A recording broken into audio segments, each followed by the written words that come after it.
Sükut danışır bu gece. İnsan çoktur, adam az.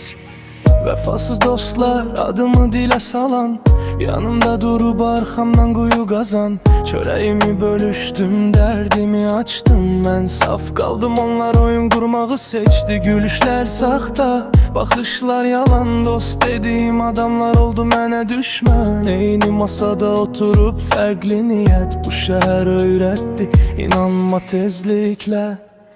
Geceler uzundu, fikirler ağır. Derdimi bilen yok, divarlar şahit. Vefasız dostlardan, hayanetkar sevgilerden. Yüreğim yorulup artık boş vaatlerden. Bu hayat öğretti tek kalmağı. Gülen yüzlerin altında gizli nifret var aya. Sevgi dedim, hayanet çıktı payıma. Verdiğim değer çevrildi ahıma.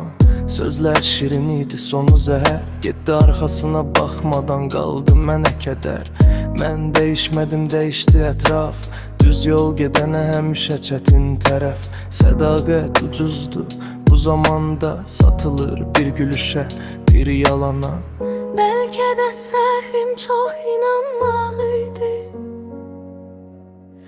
Her mən səninləyəmə aldanmağıydı. Geceler uzundu, fikirler ağır. Derdimi bilen yok, divarlar şahit. Vefasız dostlardan, hayanetkar sevgilerden. Yüreğim yorulup artık boş vaatlerden. Bu hayat öğretti tek kalmağı.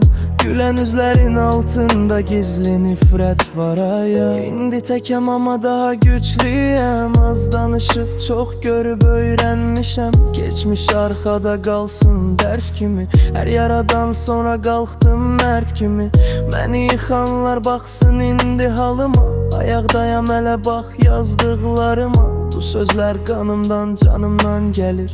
Saxta olan her şey zamanla silinir. Bu sətirlər gecenin sükutunda yazıldı. Qəlbin yükü kağıza töküldü, azaldı. Her kelime bir yaradan koptu. Bil ki eşqin bu sözleri yazdı, yüreğinden çıktı gizli.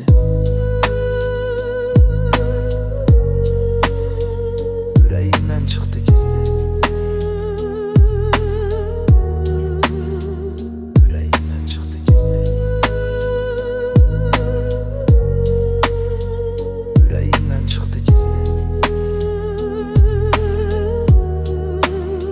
Geceler uzundu, fikirler ağır. Derdimi bilen yok, divarlar şahit. Yerdanlar şahit.